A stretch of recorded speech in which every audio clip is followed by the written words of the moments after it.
Hello everyone, this is Ayush Singh and welcome to your favourite channel सिंहपीडिया।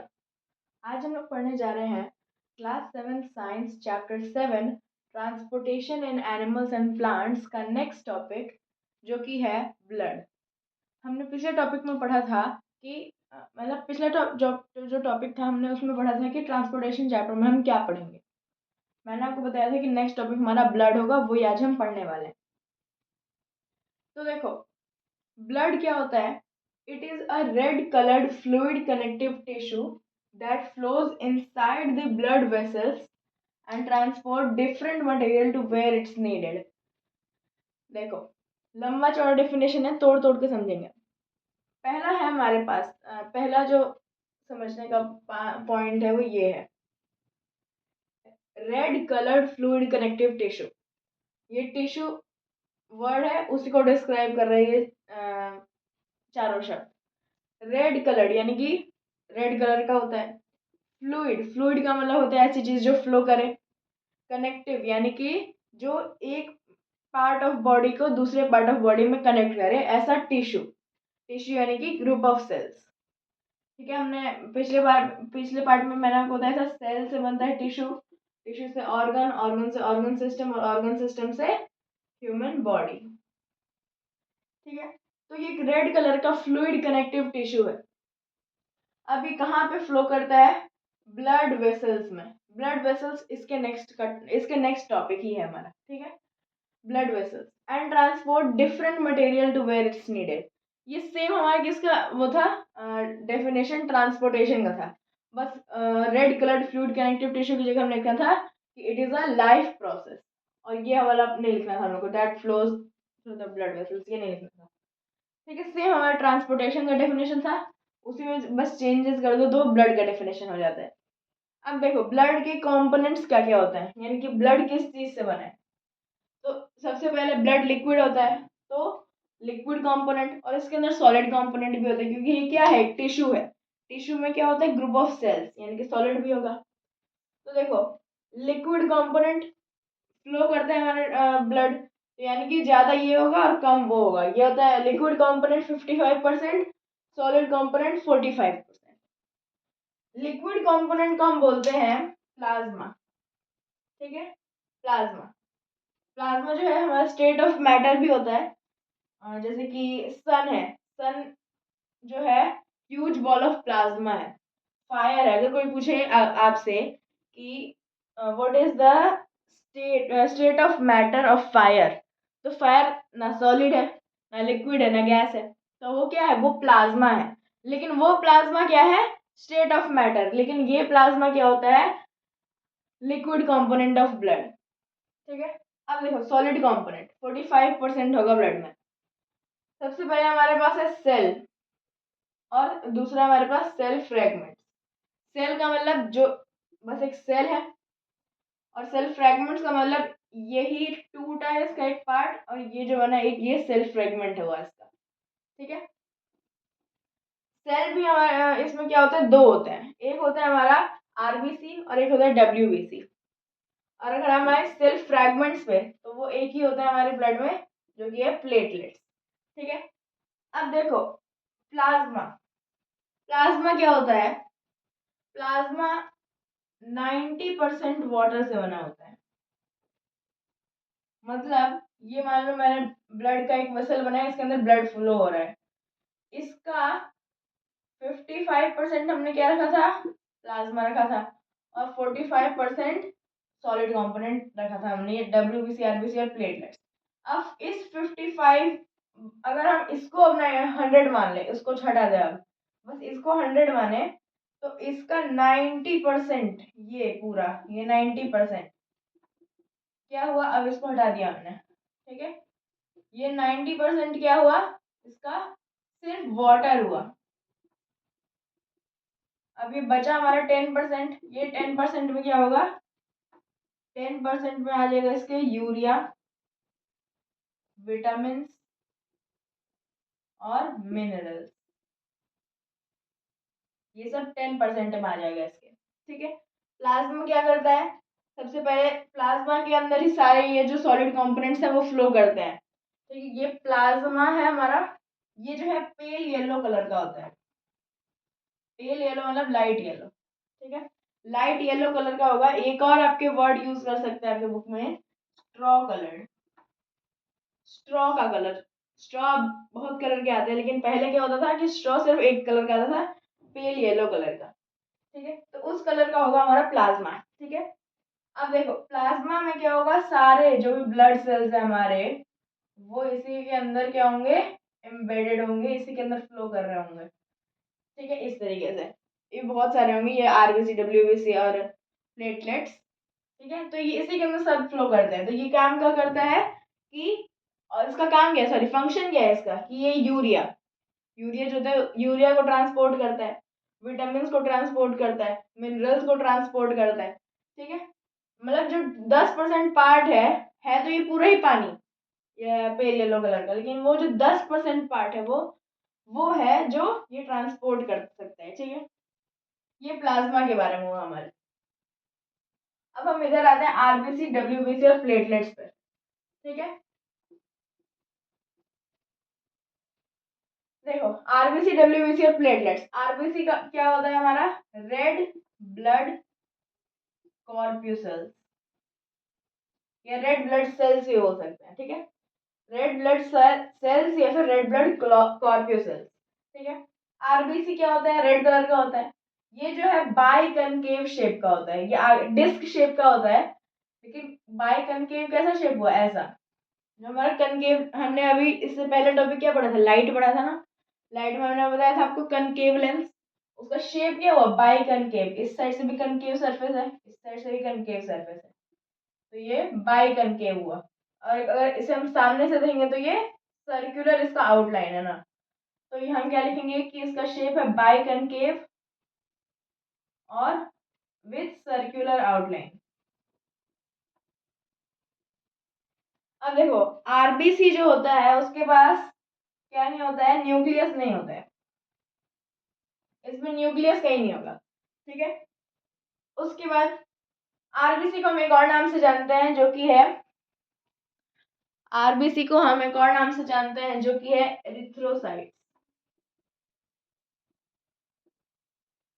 ठीक है।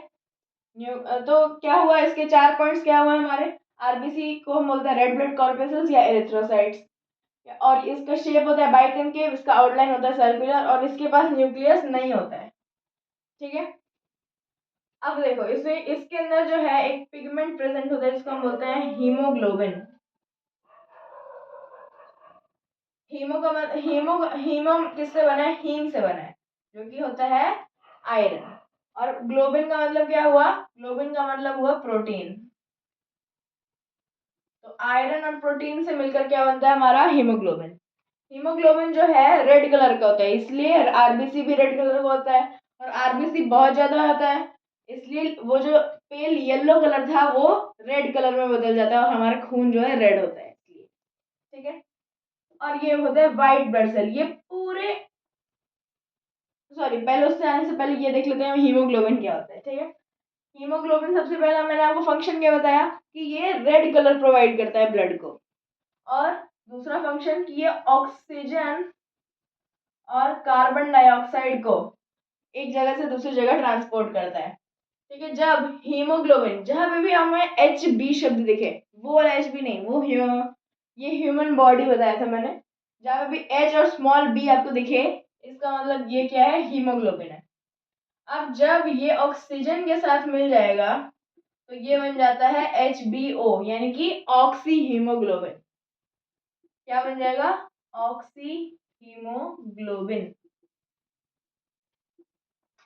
और यही अगर मैं, इसी को अगर मैं मिला दूं कार्बन डाइऑक्साइड के साथ तो ये बन जाएगा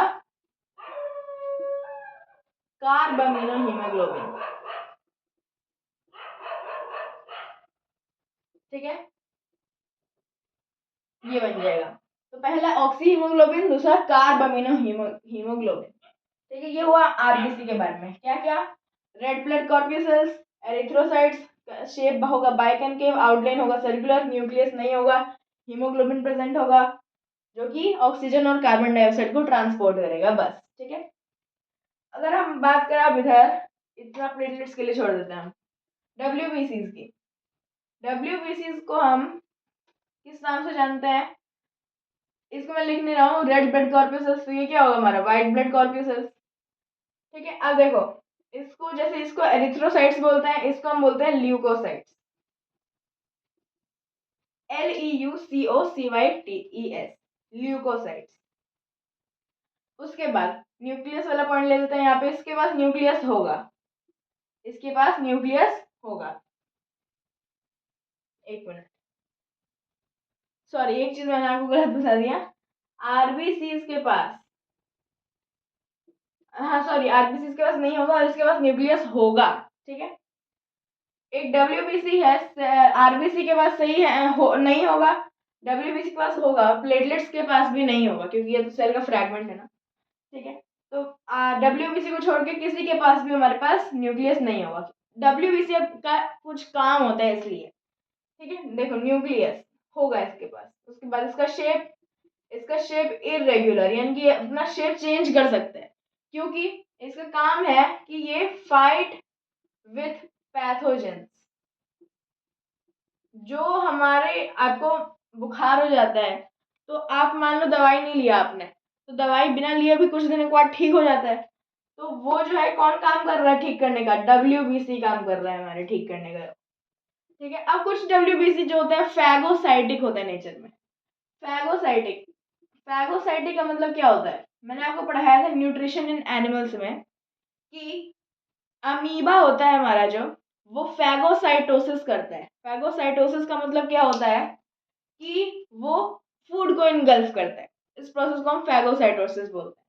यानी कि जब एक सिंगल सेल हो हमारा, ठीक है, और वो फूड को इनगल्फ करे तो उसको हम क्या बोलते हैं? खाए मतलब फूड को, इनगल्फ मतलब खाना। ठीक है, तो वो जब खाना को खाए उसको ही हम बोलते हैं फैगोसाइटोसिस। तो फैगोसाइटिक मतलब कि ये पैथोजेंस के साथ लड़ेगा नहीं, ये पैथोजेंस को खा जाएगा। ठीक है, और तब हमारा डिसीज खत्म होगा वो। अब डब्ल्यूबीसी के भी बहुत सारे टाइप्स होते हैं, लिम्फोसाइट्स हो गए। ठीक है, मतलब वो हम लोग को पढ़ना नहीं है, ये हम लोग को 7th क्लास में नहीं पढ़ना है। ठीक है, डब्ल्यूबीसी का काम क्या हुआ? फाइट विथ पैथोजेंस, इसलिए हम इसको एक और नाम से जानते हैं, soldiers of body. Soldiers of the body या फिर द सोल्जर्स ऑफ बॉडी, कुछ भी बोल सकता है। ठीक है, तो ल्यूकोसाइट्स न्यूक्लियस होंगे, irregular shape, fight with pathogen, और सोल्जर्स ऑफ बॉडी इसके काम है। और कुछ इनमें से फैगोसाइटिक यानी कि खा भी जाते हैं पैथोजन को फाइट करने के लिए। ठीक है, अब न्यूक्लियस क्यों चाहिए होता है? क्यों? क्योंकि ये फाइट करते हैं पैथोजेंस के साथ। और इनका इरेगुलर शेप क्यों होता है? अब मान लो कि ये ब्लड के अंदर फ्लो कर रहे हैं, ये हमारा क्या है? डब्ल्यूबीसी। ये ब्लड के अंदर फ्लो कर रहे हैं, एक डिसीज का वायरस आया है, मान लो इधर ये वायरस आया है। अब ये ब्लड वेसल के अंदर फ्लो कर रहा है, ब्लड वेसल से बाहर है वायरस। तो अब ये इससे या साथ कैसे लड़ेगा? इसको ब्लड वेसल्स के बाहर निकलना पड़ेगा। तो ब्लड वेसल्स पे इसलिए ऐसे छोटे छोटे पोर्स होते हैं। ठीक है, ये बाकी सारी चीजें इस पोर से नहीं निकल सकती, सिर्फ यही यहाँ पे जाएगा, इस तरीके से बाहर निकल जाएगा। ठीक है, और फिर अपना काम, लड़के इधर आ जाएगा, इसको भगा देगा और फिर से वापस ये अंदर आ जाएगा। इसलिए इसका इरेगुलर शेप होता है। ये ब्लड वेसल से बाहर और अंदर कर सकता है, बाकी कोई भी नहीं कर सकता है। ठीक है, फिर लास्ट है हमारा प्लेटलेट्स, जो कि है सेल फ्रैगमेंट, यानी कि ये सेल नहीं है। अगर कोई पूछे what is the blood cells, sorry what are the cells present in blood, तो हम क्या बोलेंगे? RBCs and WBC. लेकिन हमको पूछे what are the components of blood, तो प्लाज्मा, आरबीसी, डब्ल्यूबीसी और प्लेटलेट्स। ठीक है, क्योंकि ये जो है हमारा सेल नहीं है, ये हमारा सेल का फ्रैगमेंट है। अब देखो सेल का फ्रैगमेंट है अगर, तो कौन सा, कोई तो सेल होगा जिसका ये टूट के बना होगा। पिछले पार्ट में मैंने आपको बताया था कि ये बनता है मेगा कैरियोसाइट्स से।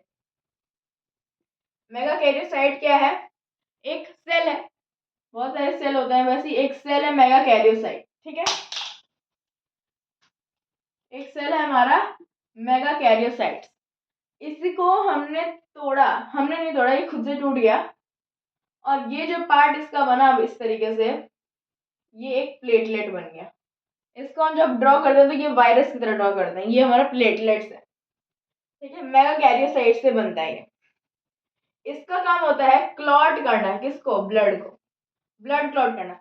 मान लो आप खेल रहे हो और आप गिर गए, चोट लगेगी, आप खून निकलता है वहां से, ठीक है, जहाँ पे आपको चोट लगी वहां से खून निकलेगा। आप खून निकलने के बाद कुछ समय बाद क्या देखोगे कि आप उसके ऊपर कुछ सब्सटेंसेस इस तरीके से लग जाएंगे, ठीक है। वो जो सब्सटेंसेस हैं वो हमारे क्या है, प्लेटलेट्स हैं, और वो क्लॉट फॉर्म कर देते हैं वहां पे, जिसकी वजह से क्या होता है, हमारा ब्लड जो है आना बंद हो जाता है। और अगर प्लेटलेट्स की कमी हो जाए, ये बहुत बार क्वेश्चन पूछा जाता है एग्जाम्स में कि अगर what will happen if blood has no platelets, ठीक है। प्लेटलेट्स दिखने में छोटा होता है लेकिन काम इसका बहुत बड़ा होता है। क्या, if there are no platelets in blood, अगर कोई भी प्लेटलेट्स नहीं है ब्लड में, तो क्या होगा कि ब्लड हमारे क्लॉट नहीं होगा, और एक्सेसिव ब्लीडिंग के कारण बहुत ज्यादा खून निकलेगा हमारा। एक्सेसिव ब्लीडिंग के कारण क्या हो सकता है, एक पर्सन की डेथ भी हो सकती है, ठीक है। और अगर हमको प्लेटलेट्स बढ़ाने हैं तो हमको विटामिन के का इंटेक करना चाहिए।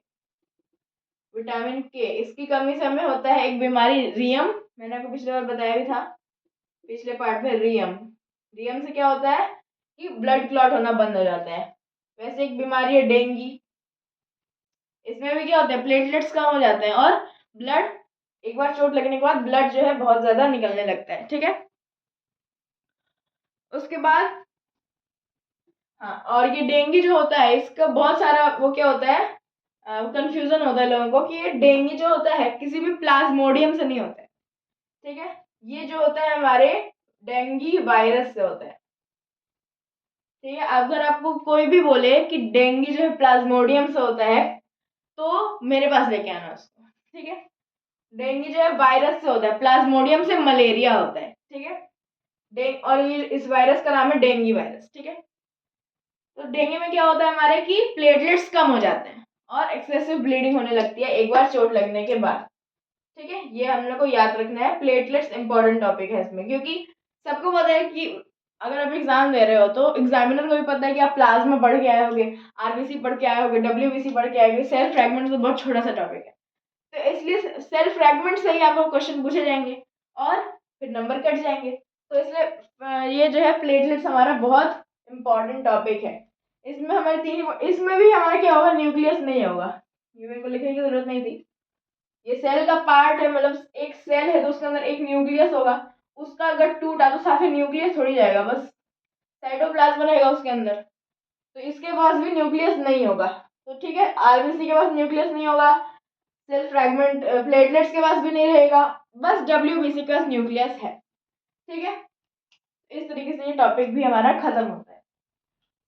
हमने क्या पढ़ा, plasma, plasma 90% water, 10% urea vitamin mineral, ये ट्रांसपोर्ट भी यूरिया विटामिन मिनरल्स को ही करता है। और इसका स्ट्रॉ कलर्ड, मतलब स्ट्रॉ कलर होता है इसका, स्ट्रॉ कलर यानी कि लाइट येलो, पेल येलो, जो भी बोलना है। फिर RBC, red blood corpuscles, biconcave shape, circular outline, nucleus नहीं होगा, एरिथ्रोसाइट्स बोलते हैं। हीमोग्लोबिन होगा जो ऑक्सीजन और CO2 को क्या करे, ऑक्सीजन और CO2 को क्या करे, ट्रांसपोर्ट करे। WBC, white blood corpuscles, leucocytes भी बोलते हैं इसको। न्यूक्लियस होगा इसमें, इरेगुलर शेप होगा क्योंकि ये, ताकि ये ब्लड के बाहर, ब्लड वेसल्स के बाहर भी जाके डिसीजेस के वायरस प्रोटोजोआ से लड़ सके, पैथोजन से लड़ सके, ठीक है। और कुछ जो होता है फाइट करते हैं, इसलिए इसको सोल्जर ऑफ बॉडी बोलते हैं। लेकिन कुछ क्या होते हैं, वो फाइट नहीं करते हैं, वो सीधे पैथोजेंस को खा जाते हैं, ठीक है, इसलिए उनको बोलते हैं फैगोसाइटिक इन नेचर होते हैं वो।